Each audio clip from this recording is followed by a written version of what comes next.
Matilde Campilho é poeta, ficcionista, também radialista, com um programa semanal na Antena 3. Viva Matilde Campilho, obrigado por ter aceitado o convite que lhe fiz para estas conversas confinadas. Dá-se bem fechada em casa ou é mais da sociabilidade do que do silêncio? Se fosse há um ano atrás eu responderia sim, gosto muito de estar em casa. Olá, Há um Carlos. ano atrás era outro confinamento. Há um ano atrás isto ainda não se estava a Não, ainda não passar. tinha começado, é verdade. A coisa ainda não nos tinha caído em cima. Eu trabalhava em casa, estava bastante em casa e estava bem com isso. Agora a coisa é um bocadinho diferente. O estar em casa por obrigação é um bocadinho diferente. Mas Tudo o sim, que é forçado, tudo o que é forçado torna-se, a certa altura, bastante pesado e difícil de aguentar. mas gosto de pensar que de alguma maneira eu já tinha uma certa preparação, se é que havia uma preparação para alguma coisa disto que estamos a passar agora, para isso. Eu já trabalhava em casa, o meu trabalho já não tinha horários fixos, já tinha que ter umas reuniões destas de vez em quando, já não era muito boa nisto, nas reuniões destas. Já somos todos catedráticos agora. Agora somos, mas hoje em dia, não, hoje em dia eu acho que como a maioria das pessoas, sinto uma falta tremenda da vida dita normal. E o que é que lhe faz mais falta da vida dita normal? Faz-me falta não ter que pensar nela, não ter que pensar em cada gesto, não ter que reparar na aproximação dos corpos, coisas tão banais e afinal tão fundamentais como isso. Dois corpos que se cruzam na rua e reparar nisso. E não exatamente, antes já reparávamos se a pessoa era bonita, se não era, podíamos reparar. Agora reparamos sempre e é pela vertente da doença e não pela vertente da beleza, e portanto isso torna tudo um bocadinho complicado. Isso é um pequeno detalhe. Sinto falta sinto falta de dançar, embora não sinta falta de discotecas, sinto falta de dançar, sinto falta acima de tudo de me deixar ir. Uhum. Sem ter de calcular os gestos, os passos, saber se já está há demasiado tempo na rua ou se há um grande conjunto de pessoas. Imagino que que tem mais queda para a errância do que para o sedentarismo, até pela vivência de muito tempo no Brasil. A verdade é que nem tanto. Eu fui demasiado tempo, não demasiado, mas durante muito tempo andei para trás e para a frente, e eu já estava em casa, já estava em Portugal há uns anos, já 6 ou 7 anos e não há anos suficientes para estar farta de. Eu andei mais tempo sempre para trás e para a frente do que este tempo em que estava aparentemente quieta, a viver em Lisboa e a viajar só quando tinha que trabalhar fora. Mas gostava muito, demorei a gostar de estar em Portugal tanto tempo e a estar em Lisboa, estava bem com isso, e estava bem, e a verdade é que eu também estava a escrever um livro no tempo antes disto e portanto estava muito em casa. É um flecha? É, e esse livro eu estava a terminá-lo quando isto tudo aconteceu, e portanto eu vinha de um período muito longo fechada em casa e sem ver muita gente. Uhum. E a ideia seria, depois daquilo, sair para o mundo. E o mundo não precisava de ser tão longe como um Brasil ou como... Era só sair à rua despreocupadamente e, portanto, caiu um bocadinho. Não vinha a calhar, como eu acho, para ninguém. Já aprendeu a amar as casas? Ou pelo menos a sua? Já, muito, muito. Pergunto-lhe isto com Não, a memória de um poema que está no livro Jockey, no primeiro livro que publicou, em que escreve: aprenderei a amar as casas quando entender que as casas são feitas de gente que foi feita por gente e que contém em si a possibilidade de fazer gente. Deste livro, Jockey. Já não tem dificuldade em, pelo menos, conviver com o espaço íntimo da casa? não, nenhum foi uma das coisas. É verdade que esse poema era bastante, era dentro do que pode ser um poema autobiográfico, porque eu realmente andava sempre de mochila às costas. esse livro era um livro feito entre o Brasil e Portugal e andava sempre para trás e para a frente. E realmente ainda era do tempo da errância. Era do tempo da errância e este ficar teve muito a ver com isso, com eu ter aprendido realmente a gostar de todas as possibilidades que uma casa e um lar e uma gruta ou uma caverna podem oferecer, e as coisas que podemos ter connosco, aliás, até demais, porque antes cabia-me tudo numa mochila e agora nesta altura os livros, os objetos, as coisas, vou tendo mais do que queria, porque... E assim vou fazendo, estava a pensar nisso hoje de manhã, por acaso, os tantos livros que tenho e objetos que fui trazendo dos lugares foram muito importantes nesta... As livrarias agora estão fechadas, as bibliotecas também, não podemos... E eu tenho um mundo aqui comigo que nem sempre eu quis ir para ele. Eu acho que isso foi uma coisa que muita gente passou. Houve gente que começou a ler muito e depois eu acho que as pessoas que liam mais pararam um bocadinho de ler quando isto tudo começou. Pelo menos as pessoas que eu tenho conversado. Eu fui dessas. Quando isto tudo começou, eu fiquei tão estarrecida. No primeiro confinamento ainda. No primeiro confinamento foi quase quando nos queimamos e larga tudo. E fiquei só quieta, como eu acho que a maioria das pessoas que puderam, ficaram tão estarrecidas com isto que as minhas referências habituais, umas eu fui obrigada a deixá-las, como não poder ver a família, não poder ver os outros, não poder sair de casa, e outras eu acho que, só olhando para trás agora, percebi que deixei quase como uma coisa de autoproteção. Os livros foram desses. Eu precisei de largar um bocadinho as coisas que eu fazia habitualmente para não deixar contaminar, até porque naquele princípio deixámos-nos iludir pela coisa de que seria pouco tempo. Sim. Que aquilo ia passar. E agora já percebemos que não é tão assim. Quer dizer, tivemos a esperança da passagem de ano, pensando que 2021 ia ser totalmente diferente e não está a ser, bem pelo contrário. Está a adaptar-se melhor a este novo confinamento ou pior do que quando isto nos aconteceu pela primeira vez na primavera do ano passado? Nem melhor nem pior, diferente. Aquela primeira teve várias componentes, uma componente de pânico quase, pode-se dizer, de tantos dias seguidos a dizermos o que é que está a acontecer, como é que isto foi acontecer, tantas respostas perguntas que não tinham resposta, aquela coisa de embate mesmo, medo, tinha muito medo envolvido, medo dos outros morrerem, medo mais dos outros até do que de nós, algumas pessoas. Mas infelizmente e felizmente o homem é realmente um animal que se adapta e agora está a morrer muito mais gente, há muito mais casos, mas parece que nos habituámos em certo sentido. Por isso é que eu digo infelizmente e felizmente. Felizmente porque se continuássemos há um ano naquele estado mental e emocional que estávamos, eu e a maioria das pessoas com quem eu falo já teriam rebentado, já não, o corpo nem aguentaria tanta pressão. Portanto, tivemos que nos habituar e que, como em todas as situações extremas, imagino. O lado mau disso é exatamente isso. Muita gente relaxou. Isso, relaxou. Eu acho que é também uma medida de autoproteção, mas que muitas vezes não protege o outro, isso sabemos. O que é que lhe está a fazer mais falta nesta situação? Já falou da dança, sente que também poderá adaptar-se a este novo estilo de vida se ele, por alguma eventualidade, nos obrigasse a continuar nesta situação? Não gostava nada de passar o resto dos meus dias assim, até me senti mal. Não.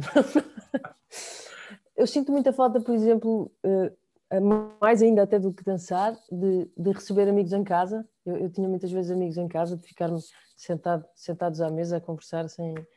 Isso, por exemplo, sinto muita falta. Sinto muita falta, volto a dizer, sinto muita falta do outro e eu espero que não continuemos assim durante demasiado tempo. até pelas gerações mais abaixo, porque nós pelo menos já vivemos até a grande parte da idade adulta. Sim, Já adolescentes vivemos... devem estar a viver situações bastante terríveis, porque é algo Não que é poderem, não, preciso expandir mais, não é? eu não quero imaginar o que é que será durante demasiado tempo adolescentes não poderem tocar-se, por exemplo. Que homens serão e mulheres Uhum. os adolescentes que não se puderam tocar? Porque isso é a adolescência, que não puderam estar demasiado confusos porque estavam sempre confinados em casa e com os seus próprios pais. Não consigo imaginar o que é uma adolescência sempre com os pais. A adolescência é para fazer coisas nas costas dos pais. É isso, faz Sim. parte. O jogo, a brincadeira, o medo, estar sempre... Mas bom, eu não sou adolescente, eu não tenho filhos. Quanto a mim, espero... Eu acho que uma coisa que também já percebemos todos é que a vida não volta ao normal. Em princípio, ninguém tem uma bola de cristal, mas depois disto, até porque isto não é só a doença e a morte, economicamente e socialmente, todas as marcas que isto já deixou, e quanto mais tempo passar, mais deixa. E, portanto, imaginamos, com grandes certezas, infelizmente, que voltar àquilo não voltamos. E se o fosso já era tão grande entre uns e outros em muitos lugares, agora Quem está desprotegido está muito mais passou a ficar desprotegido. muito mais desprotegido. O seu livro mais recente, Flecha, é um livro de histórias. Li-o com um conjunto de peças de um puzzle humano tão inquieto e desordenado como a realidade à nossa volta. Não tem ainda traços da pandemia, foi, aliás, já o disse, escrito antes de entrarmos nesta situação, mas encontrei neste puzzle uma peça que leio agora como uma imagem bastante exata da solidão de alguém confinado. Não sei se recorda desta pequena história. Lá fora chove.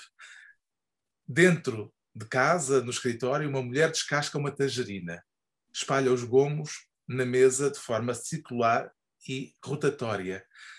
Depois vai comendo um a um, devagar, intercalando cada digestão com um golo de água. A rever-se nesta mulher, nesta altura. Na altura que escrevi isso, esse livro é muito diferente do que falávamos há pouco, porque o que Ok. falávamos há pouco, embora seja um livro de poemas e tenha muita imaginação pelo meio, é enviesado realmente por muitas vivências minhas e por este, embora seja sempre impossível escrever um livro mesmo de ficção que não leve o eu, porque a minha mão é que escreve e portanto está sempre enviesado, mas este é um livro em que eu fiz o oposto. O outro era um livro que eu andava muito na rua e ia trazendo as experiências misturadas com relâmpagos velozes de imaginação. Este é um livro todo feito em casa, bastante quieta, a partir de leituras de histórias dos outros, a partir de histórias que eu vi dos outros, seja à mesa com os tais amigos, seja muito das minhas duas avós, tanto materna como paterna, coisas que fui apanhando em algumas viagens dentro de Portugal. E, portanto, para mim, eu gostei muito de fazer este livro porque de todas as histórias, essas tão curtas como essa, eu saía da minha própria história e entrava noutra. Essa história, por exemplo, ouvindo agora, nessa altura estava super distante de mim. Eu sim estava Surpresa. em casa a escrever, mas eu podia sair. Isso não era. Eu agora ouvi isso porque quando fechamos um livro depois não voltamos a ele durante um tempo e eu ainda estou aí, portanto não tinha olhado muito mais para ele. E agora ouvi isso e até me fez um bocadinho. Ah, desgraçada! Nada em Com a sua casa. tangerina e o seu copo d'água.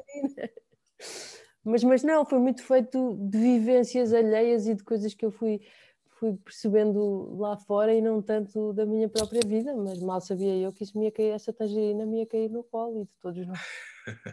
Já escreveu sobre esta experiência de confinamento? Tem escrito? Alterou-se a sua rotina de escrita? Se é que existe alguma rotina de escrita, no seu caso?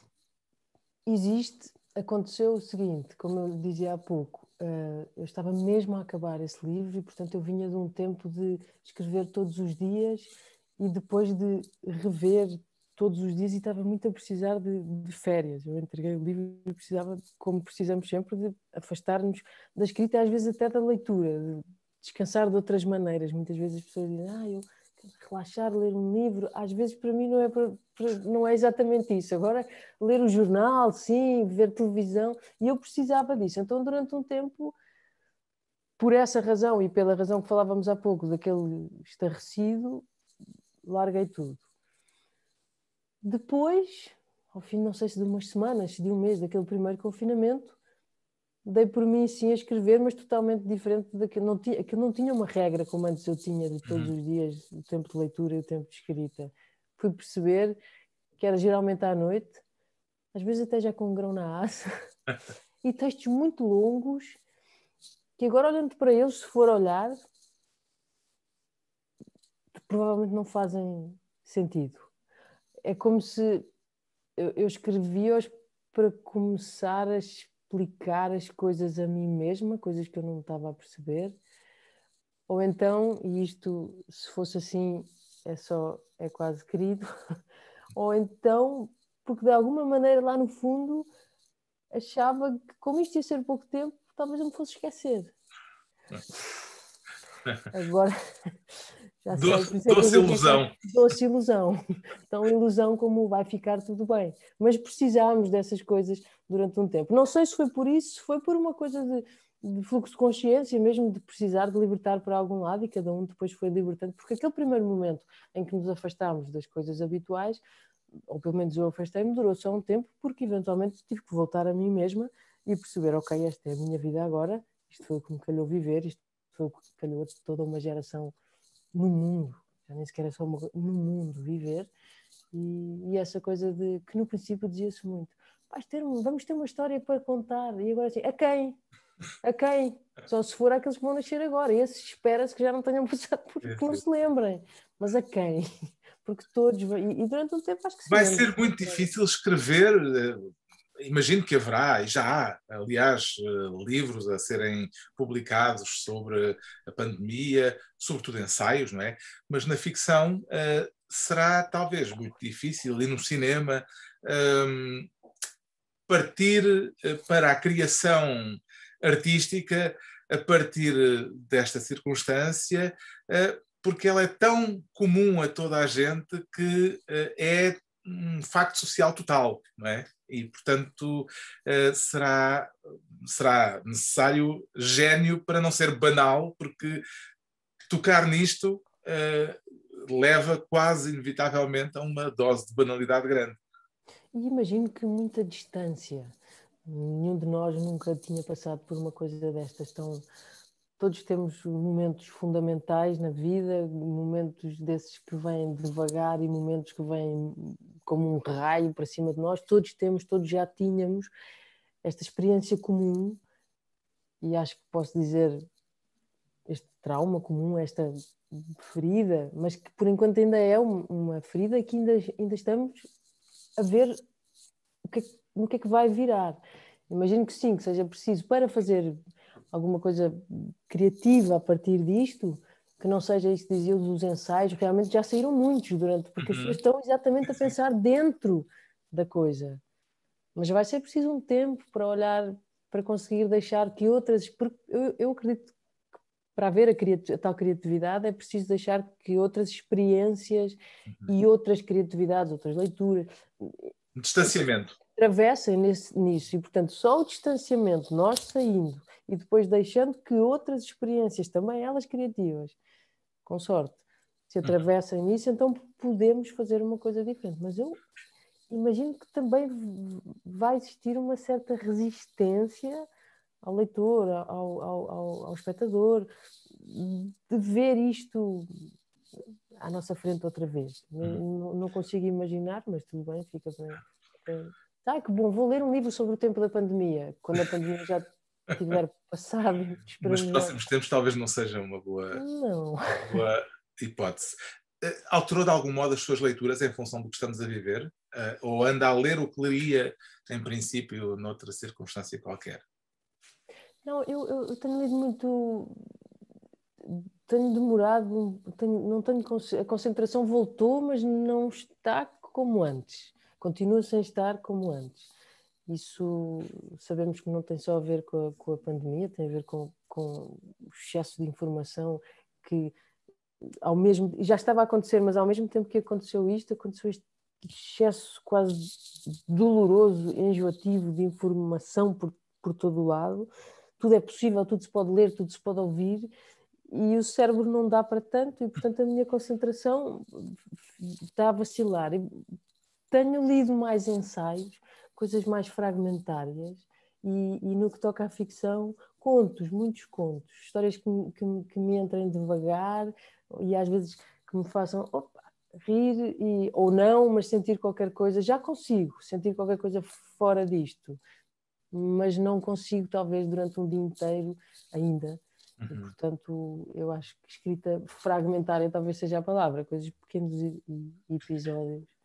Em relação aos ensaios, por outro lado, também preciso que me expliquem as coisas devagar. Precisamos todos, não é? E vivemos uma época em que, para além disso, por exemplo, a notícia. Sou uma pessoa que gostava de ver as notícias todas as noites.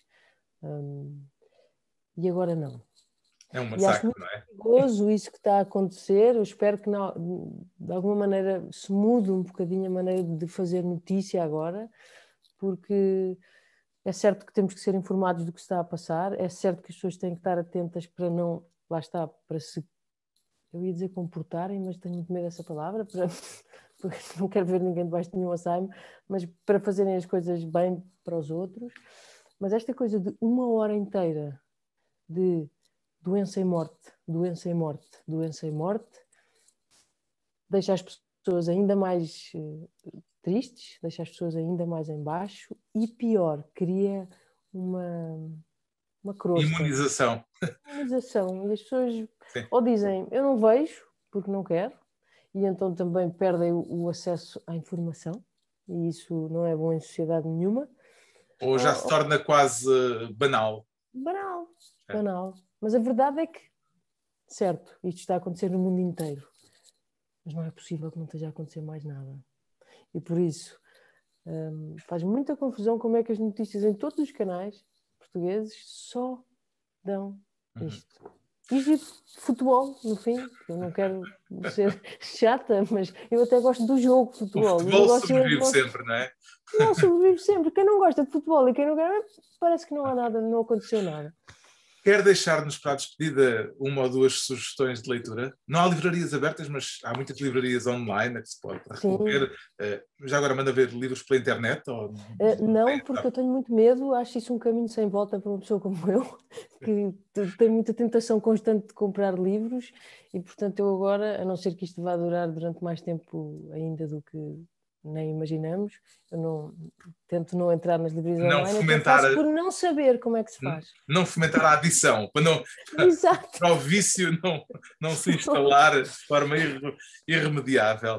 Mas, por exemplo, eu vivo em Lisboa e as livrarias menores, eu posso ligar. Eu era muito de passear pelas livrarias e tal, e conheço os livreiros, e se eu ligar, eles arranjam-me um livro. E, portanto, existe podem mandar por correio. Não me meto nas grandes coisas de mandar vir livros, até porque se eu começar na coisa internacional, então eu tinha uma regra para mim que é os livros em inglês, os livros em espanhol, eu só compro ou se estiver a viajar, ou se aqui encontrar, porque se eu for começar a pedir... É desgraça completa. É desgraça. Por falar nessas... E as sugestões de leitura? Sim, por falar nessas livrarias, esta, por exemplo, eu trouxe da livraria Snob, chama-se Um Vestido Curto de Festa, do Christian Bobin, é um francês, que eu acho que estava muito pouco traduzido em Portugal. São pequenos ensaios muito inteligentes, mas muito abertos, não são demasiado intelectuais e não se fecham sobre si mesmos, sobre si próprios. Há uma coisa de inteligência aliada quase à ternura, que eu acho que numa altura destas é muito importante. São 5 ou 6 ensaios, a tradução é do António Cabrita e é... do António Cabrita, ou espero, enganei-me. Sim, quer dizer, o prefácio é do Noronha. O prefácio é que é do António Cabrita. A tradução é da Teresa Noronha. É um livro, cada um dos ensaios é assim uma... E tenho outro também de ensaios, mas enquanto que este viaja, o do Boban viaja quase por dentro dos humanos, este é um livro que aponta lá para fora, que chama-se Uma Coisa Elementar, do Elliot Weinberger, que é um escritor que eu gosto muitíssimo e que não estava traduzido em português. E esta nova editora Bazarov tem coisas muito boas de ensaio, de ficção também, mas este é de ensaio, e são ensaios que falam sobre coisas que nós aqui na Europa não estamos habituados. Pode haver um ensaio só sobre tigres, o outro só sobre a música do deserto, a sul, ou sobre lagartos, são tudo, e depois ele mistura muitas informações, muito culto, mas, outra vez, muito aberto, não demasiado fechado sobre si próprio. Portanto, eu acho que é isso que une os dois livros, são dois livros que eu considero livros inteligentes, mas doces, porque se dão lá fora. Pistas de leitura para estes dias de confinamento. Eu agradeço à poeta Matilde Campilho as sugestões e a disponibilidade para esta conversa confinada. Obrigado, Matilde Campilho. Saúde, acho que é o melhor que se pode desejar nesta altura. Saúde. Obrigada, Carlos. Até breve.